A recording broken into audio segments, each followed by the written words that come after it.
अस्सलाम वालेकुम, आप देख रहे हैं इनसाइड पाकिस्तान में हूँ मोहम्मद ज़फ़ीर। IMF का डू मोर का मुतालबा, ज़रूरी आमदन पर टैक्स का 45% टैक्स लगेगा और इसके ऊपर इत्तेहादी जमातों और ख़ास तौर पे पाकिस्तान पीपल्स पार्टी को बहुत ज़्यादा तहफ़्फ़ुज़ात थे, लेकिन उसके बावजूद चारों सूबों ने IMF का ज़रूरी आमदन पर टैक्स के नफाज का मुतालबा तस्लीम कर लिया और अगले चंद दिनों में इसके ऊपर वो प्रॉपर समरी बनाकर पेश भी करेंगे।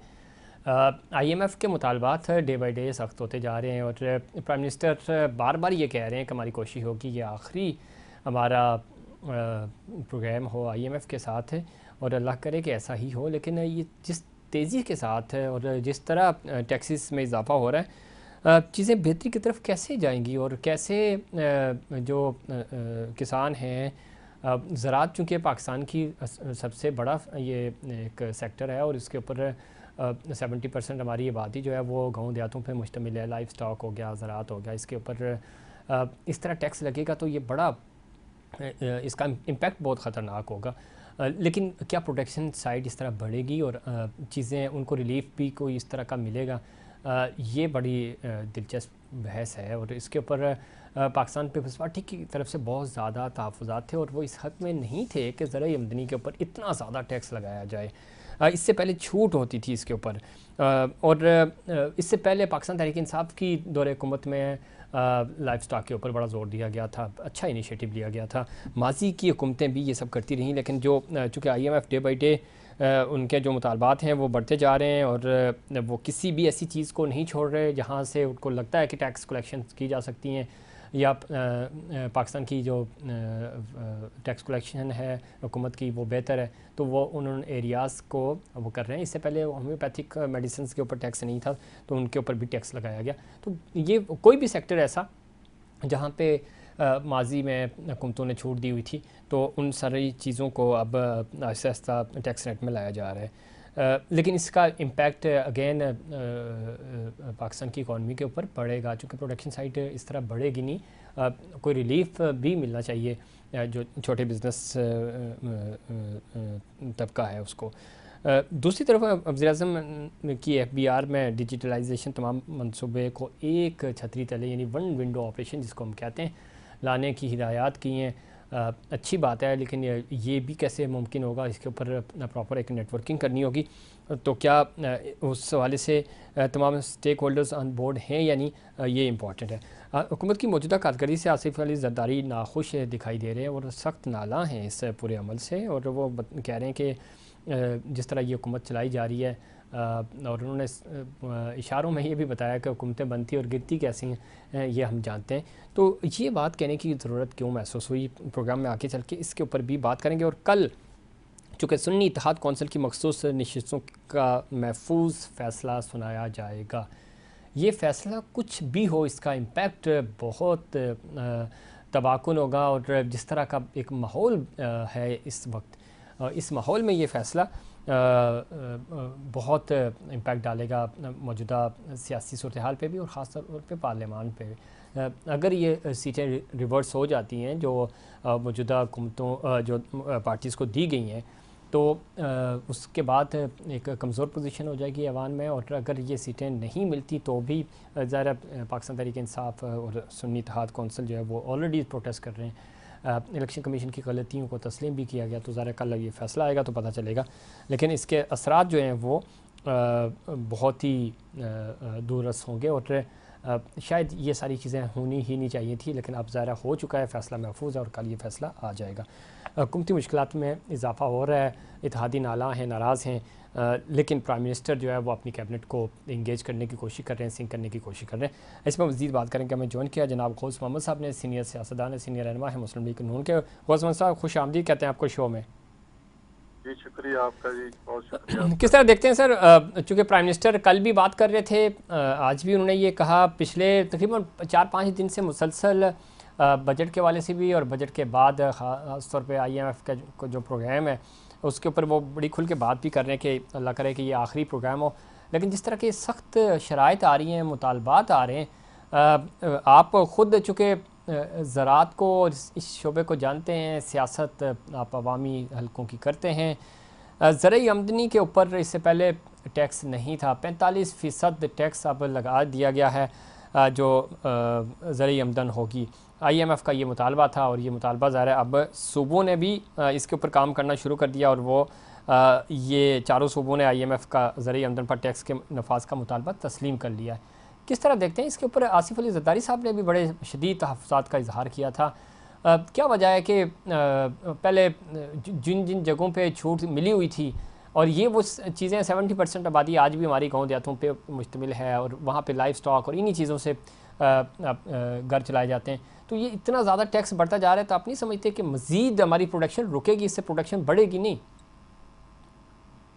जी, आपकी बात बिल्कुल ठीक है। और ये जो बजट है, और बेसिकली मैं तो यही कहूँगा कि ये बजट बनाई IMF है, इसमें हमारी हुकूमत का या किसी और का कोई तल्लक ना है।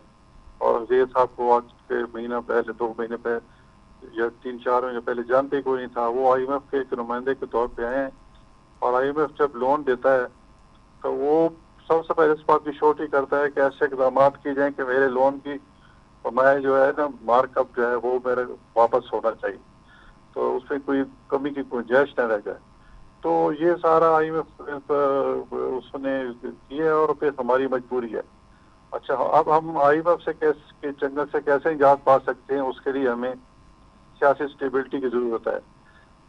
और दूसरी बात है कि IMF जो भी मतलब इंटरनेशनल मालियाती इदारे हैं, चाहे वर्ल्ड बैंक है, चाहे वो एशियन बैंक है, चाहे बल्कि हमारे तो बिरादर इस्लामी सलमान भी इस बात का मुंतज़िर है कि जी इससे IMF से का मायदा हो जाए, उसके बाद वो इन्वेस्ट करें इस मुल्क में। तो एक IMF एक बन गया एक रूल ऑफ थंब बन गया है कि जब तक ये क्लियर नहीं करेगा, बाकी मालियाती इदारे भी आपसे ताउन नहीं करेंगे।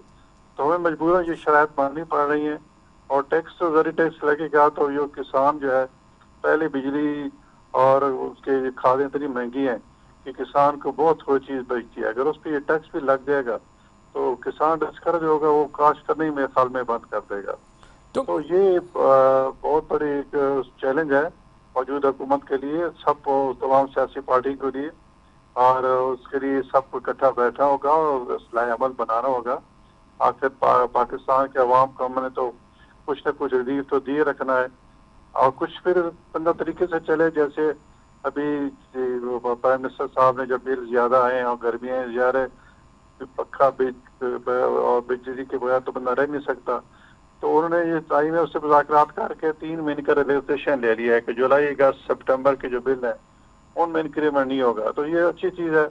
तो इसी तरह से चलते रहे तो ज़री टैक्स में भी शायद थोड़ी बहुत ये गौस मोहम्मद साहब, जो आप बात कर रहे हैं रिलीफ 3 महीने का, बहुत अच्छी बात है, लेकिन ये रिलीफ कोई खातिर खाली वजह यह है कि एक होता है टैक्सेस बढ़ते हैं तो आपकी आमदनी भी बढ़ रही होती है, आपके पास रोज़गार के मौके भी होते हैं, तो आप टैक्स देते हैं।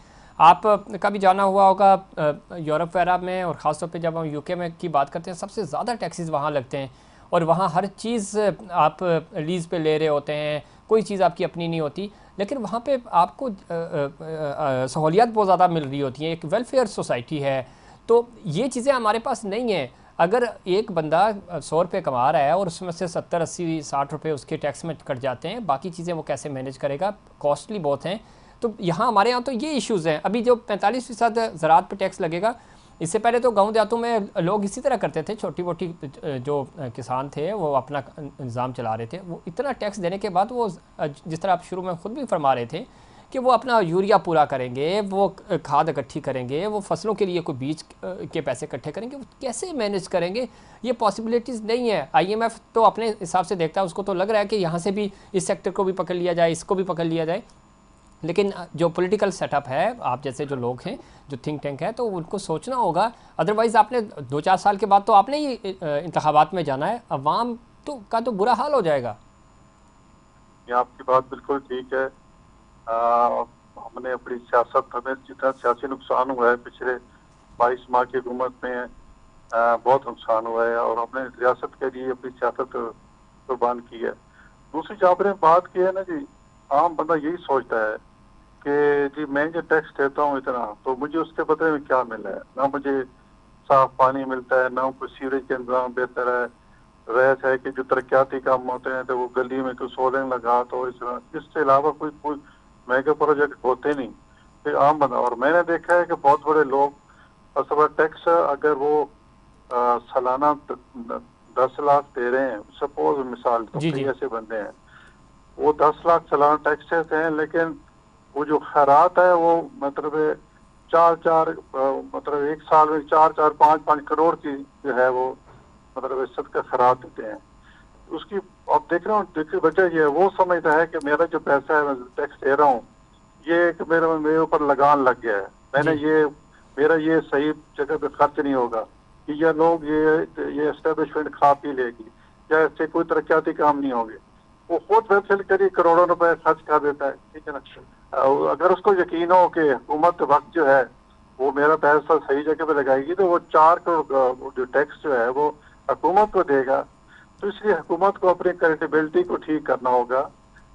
उससे हमारी हुकूमत तो आई है, जब मियां नवाज शरीफ साहब है, शहबाज साहब है, फिर उन्होंने बल्कि पाकिस्तान के जितने मैकर वो प्रोजेक्ट्स हैं वो भी ये नवाज शरीफ साहब के या शहबाज साहब के हैं, ठीक। और इन मुल्क को तरक्की की राह पे एक गामजन किया।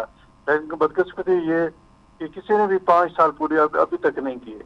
तो अगर मुल्क में ये हमारा सियासी सिस्टम स्टेबल हो जाए, तो एक पार्टी को अब हमारे पड़ोस में इंडिया है, लेकिन वहाँ बीजेपी और कांग्रेस का मुकाबला होता है।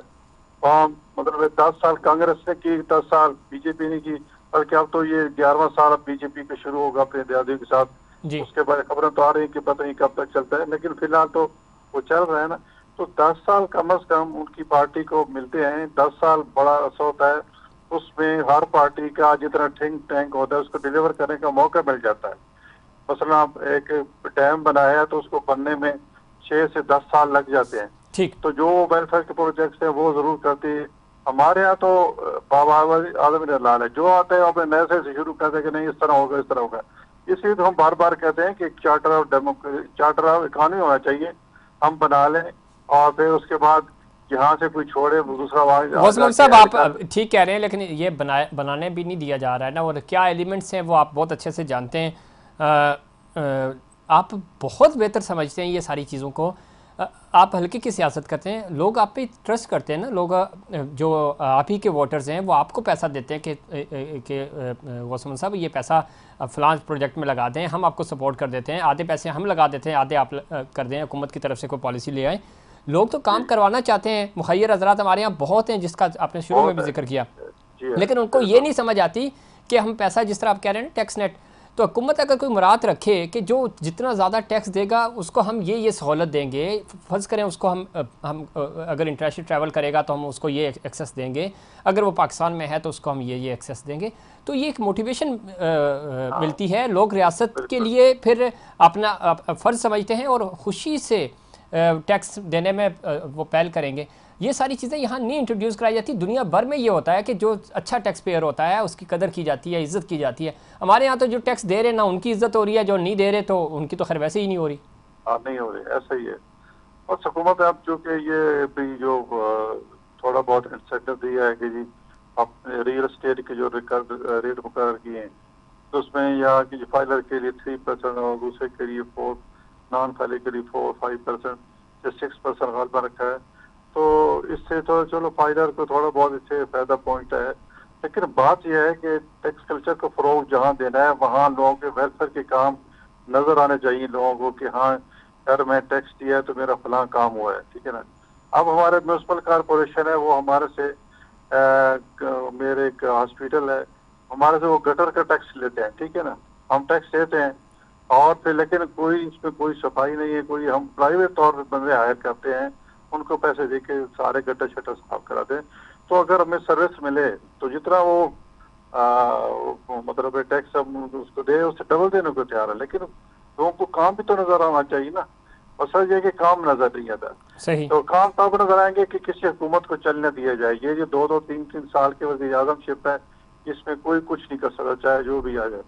तो बेहतर ये है कि हुकूमतें आपस में ये जितनी पार्टियां आपस में चार्टर ऑफ डेमोक्रेसी करें, चार्टर इकोनॉमी करें, और फिर कहें कि जी हमने इस तरह चलना है। ठीक, लेकिन सर मेरे ख्याल बात मैं फिर वो कह रहा हूँ, हुकूमतों की बस की बात नहीं है। आप भी विलिंग थे चार्टर, जब आप अपोजिशन में थे तो आप हुकूमत को कह रहे थे, आज आप हुकूमत में है तो अपोजिशन राज़ी नहीं हो रही। इश्यूज़ तो हैं ना, और कहाँ हैं ये भी आपको पता है, हमें भी पता है। अल्लाह करम करे, सबको हिदायत भी दे, हम तो दुआ गो हैं। दूसरी बात यह है कि सर पड़ोसी मुल्क अफ़गानिस्तान, पड़ोसी क्या, उसके साथ हमारे ताल्लुकात कैसे रहे, दहशत गर्दी सब कुछ, वहाँ पे चीज़ें बेहतर हो सकती हैं क्या? हमारी ब्यूरोक्रेसी, हमारी हुकूमतें, हमारी ये जो एक सिस्टम है, ये सिस्टम क्या इतना भी परफॉर्म नहीं कर सकता कि ये सारी चीज़ें सेट कर दे? हमारे पास CSS टॉपर हैं, हमारे पास इतनी अच्छी एक्सपीरियंस है, उनके पास कोई पढ़े लिखे इस तरह के लोग नहीं हैं जो दुनियावी चीज़ों का तजर्बा रखते हों, तो वो अपनी इकॉनमी ठीक कर लेते हैं, वो उनका अफ़गानी रुपया जो है पाकिस्तानी रुपये से ऊपर चला जाता है। तो ये अलमिया नहीं है गौस मोहम्मद सर? हाँ बिल्कुल अलमिया है। उसकी वजूहत हैं कि पाकिस्तान में हम सिर्फ अपने सियासतदानों को गालियाँ देते हैं, ठीक है ना, फिर गालियाँ, हालांकि सारी इंटरनेशनल साजिशें होती हैं। अब 1980 तक मैं अक्सर कहता हूँ कि पाकिस्तानी रुपया जो है वो इंडियन रुपये से बेहतर था, यानी कि पाकिस्तानी 90 पैसे और इंडिया का 1 रुपया, तो वो यानी कि पाकिस्तान की करेंसी की वैल्यू इंडिया से ज़्यादा थी। आज क्या है, पाकिस्तानी रुपया जो है 275-80 का है, डॉलर डॉलर डॉलर के, और जो इंडियन है वो है 91 या 2 है, इस किस्म से इतना फर्क है। वजह यह है कि वो लोग मतलब है उसके बाद 2000 के बाद वो मुसलसल जो है तरक्की करते रहे, उनमें इन्वेस्टमेंट होती रही, सियासी हालात स्टेबल रहे। हम क्या, हमारे साथ क्या हुआ, परवेज मुशर्रफ साहब आ गया, फिर हम 10 साल पहले जंग लड़ी, ठीक है। फिर 10 साल हमने जो है वो एक पाकिस्तान की जंग लड़ी या अमेरिका की जंग लड़ी। तो इन जंगी हालात में कौन इन्वेस्ट करता है? वक्ती तौर पे हमारे पास डॉलर आते रहे, तो उसके बाद इकॉनमी चलती रही। सही, लेकिन वो उसका हल तो नहीं है ना गौस मोहम्मद साहब, आपको जरा इकॉनमी सेट करनी होती है। तो उस वक्त भी कहते रहते थे कि जी हमें एड नहीं ट्रेड चाहिए, लेकिन अमेरिका के अपने अज़ाइम होते हैं उनके, वो उनके अपनी एक इख्तरा होती है सर। सरमायादाराना निज़ाम और सिर्फ IMF हो, कोई भी हो, उनकी अपनी शराइत, उनके अपने मकासद होते हैं ज़ाहिर है।